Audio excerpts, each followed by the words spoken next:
Alright, well I am back at the Manada iron furnace, or the ruins of it. It's the middle of winter here yet, February. And I was here last summer with my friend John, and this was part of my Civil War in Pennsylvania series, because some Confederate prisoners of war were held here, and they worked for the furnace, but they all died. Some of them were buried in a church nearby up here, but at a grave. But that video actually got censored or demonetized by YouTube, because I think on their grave site they had some Confederate flags there, and I think it got me censored. But I just drove by the church now on the way here. I didn't see the flags there anymore, so maybe maybe that hit them too there. But in that video I said I was going to come back here in the wintertime, because this place was so overgrown in the summer you could hardly find. We couldn't find the furnace at first. I was over here on this side where the slag pile is, where the impurities from the iron furnace making process were thrown. But my friend John's actually found the furnace over here. I could see it right here through the trees. Well, that day it was so, man, you couldn't see anything in here. It was so thick. So I determined I was going to come back in the wintertime and check it out, because it seemed like there's a lot more going on here than we could see in the summertime. So that's what we're going to do. We're going to check things out again. This is right along what's called the Horseshoe Trail as well. That's what those yellow blazes are, the Horseshoe Trail. And you can see the furnace right over there now. But when he came here in the summertime, it was this thick green wall. Because originally I was looking over there at that mound last summer, but that's where all the waste material was thrown. We might take a look at that later, but the furnace is over here. Pretty cool. Let's go check it out.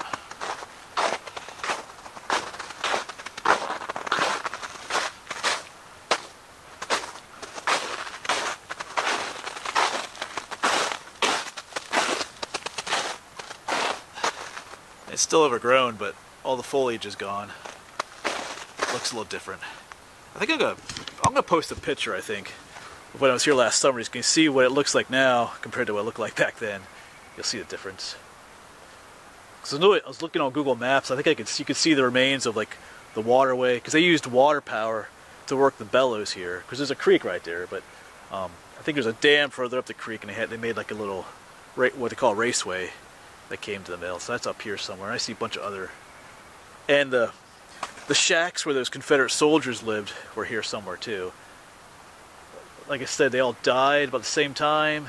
3 of them were buried in the church, and they say the others are probably buried in this area somewhere. So we'll walk around.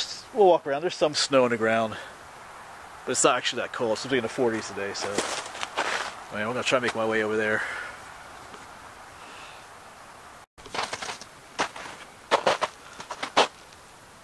Yeah, I'm not sure why there's a pit there, but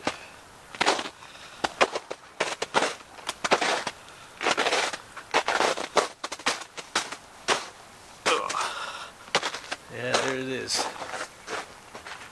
Cool. You can see some iron strapping right up top there.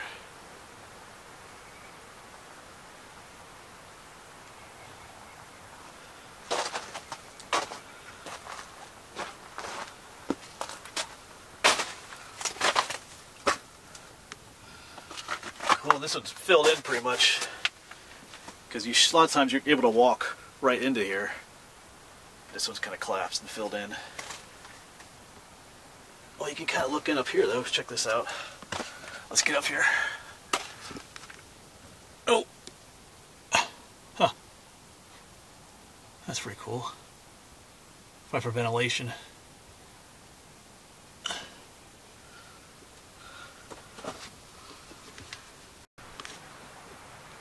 Looking at it from another angle. I'm going to keep making my way around, you know, seeing some stuff up there. Of course, we'll be able to look down into the furnace stack up there. Some ruins back there. So yeah, just going to start making my way around, see what all we can find.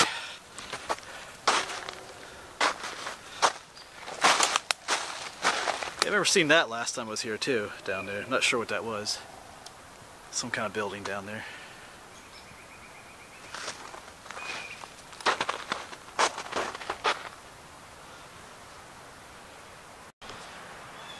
Actually up on top of the furnace now, looking out. All these ruins out here.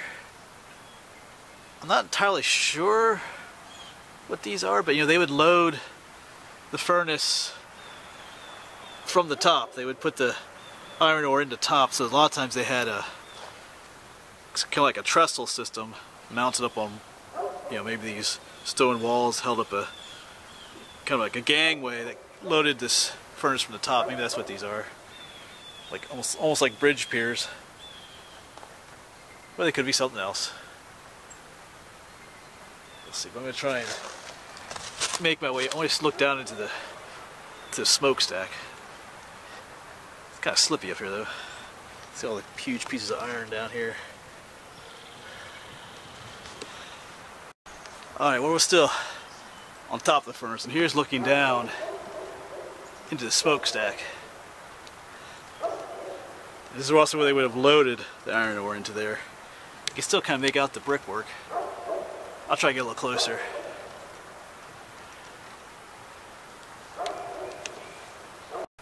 Alright, well, I got closer here. You can see my shadow over there. Yeah, here's those bricks.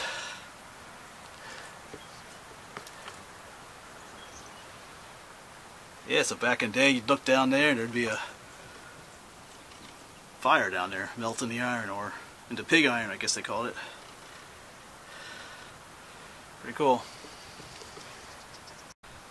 And now I'm just walking in amongst those like pier things, because I was just up top there.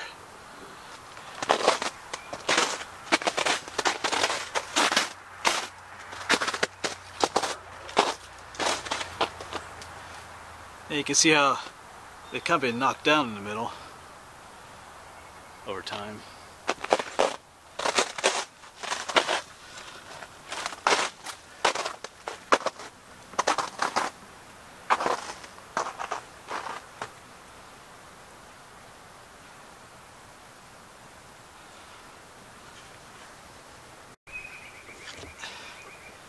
It looks like somebody was digging these out at one time. You know, out around the foundations here, these old piers. Huh. Of course, this is looking at the back side of the furnace. See a big piece of metal strapping there around it. Oh, there is an opening down there too. Ah, okay, I gotta try to get down there. Yeah, here we are at the back side of it now. Looking up. Just goes in a little bit. And it's filled in again.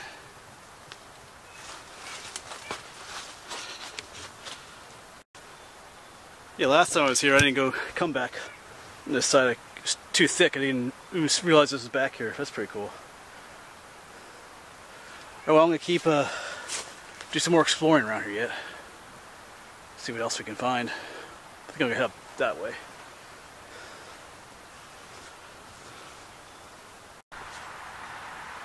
Yeah, I'm back looking at those things where the trestle was, I think. You can see they're well built, but over time, as you go up, they start to split open, and then they just collapse outwards. But they're pretty old. I think, oh yeah, the dates, early 1800s for this. I read that the land was bought in 1803 to build this, but I'm not sure what year they actually built it. And it closed down in 1875. So early 1800s, you know, this stuff's still here, so that's pretty cool.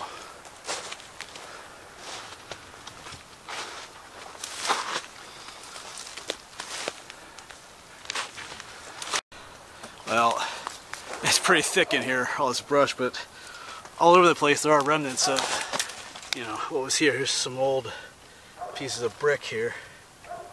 So I'm going to keep busting my way through here. Because I think the neighbor's dog sees me back, he's barking at us. Well, I've been trudging my way through this mess, and I did find something else out here. Another old foundation. Not sure what was here. there's definitely a cellar hole in here. It may not be too obvious on camera, but here's the edge of the building. There's the corner of it. Fairly large-sized building, though, whatever was here. All right. Okay, I think I found the old, I think they call it the race course, or where the water flowed that operated the mill. Not the mill, the furnace, the iron furnace. The water was used to move the bellows, put oxygen into the furnace, make it burn hotter. I'm pretty sure that's what this is down here. Yep. Clearly see it there. So they had water flowing. Whoa, did I slip and fall? I'll be right back. Alright, I'm back. Yeah, trying to talk to camera and film in snowy conditions at the same time. Probably not a good idea, but anyway, yeah, this is where the water flowed through. Like I said, you can clearly see it here. Still some water in here, actually. It goes off up that way as well. Of course, the actual creek is down there, Manada Creek, but you don't want to build the furnace right next to the creek and use that water, because if there's a flood, it'll mess up your furnace.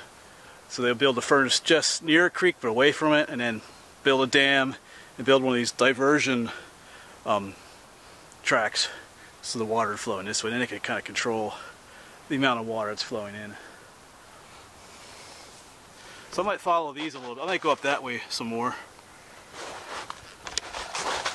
But this way will take us back to the furnace.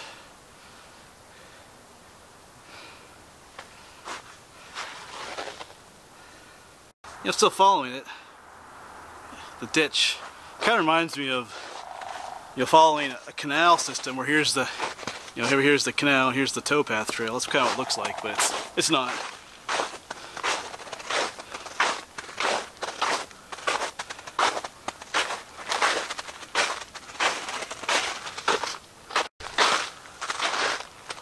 Alright, so I'm just making my way back to the furnace site.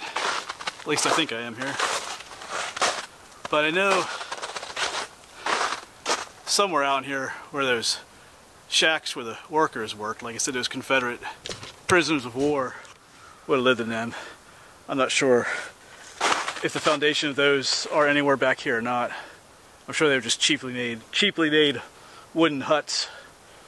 And like I said, the one website said that some of those soldiers were perhaps buried back here too. Like, I think there's 15 of them altogether. 3 of them were buried in that church. So I think some are buried back here, but who knows? Who knows what that might be? Maybe somebody does, but I don't. So I'm just kind of meandering through the woods right now, trying to make my way back to where I was. Just, who knows, maybe we'll see something on the way back as well.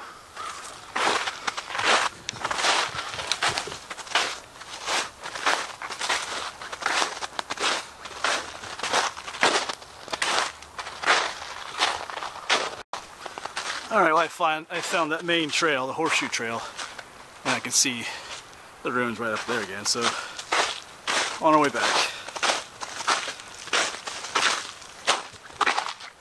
Of course, up over there is the furnace, and up over here was the slag heap. Just quick, take a look. Nothing overly special over here, but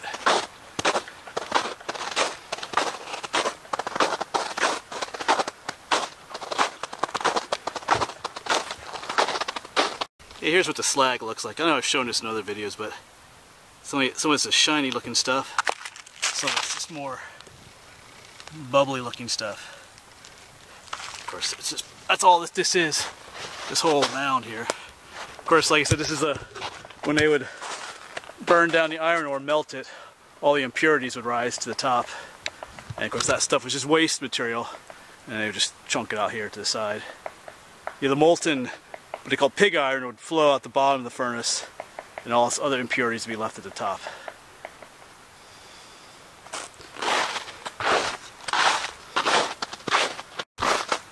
Alright, just one last look at the furnace back there. what's left of it. Of course, this is another one of those areas that wouldn't hurt to clean this place up a little bit. You know, clear the brush away, because there's a main trail right here that people use. You know, it wouldn't hurt for people to see what was here, put a little plaque up that talks about the place, about the history of this place, because there's some cool history here. Like I said, you know, there's, you know, prisoners of war worked here from the Civil War. Yeah, it was from the battle. They were captured in the Battle of Gettysburg, and they worked here, you know, for a couple of years until they all died about one time, I think. They think from disease, but I'm sure they weren't really treated that great here either. But yeah, I mean, there's neat history out here that no one really knows about, and yeah, like I say, it wouldn't hurt to. Well, anyway, who knows if that'll ever happen? Just clean it up a little bit, make it easier for people to see and to walk around a little bit. All right, well, I'm gonna head out now. I'm gonna go back to Fort Hunter. That was another place I was planning on going to in the wintertime. I'm gonna look for that slave cemetery again. This will be my third attempt. And, you know, the first time I didn't video it because I didn't find nothing. I did make a video the second time, but both times were in the summer, or like here, it was just so overgrown you couldn't see. But I'm gonna go back. We'll try again. So I'll see you there.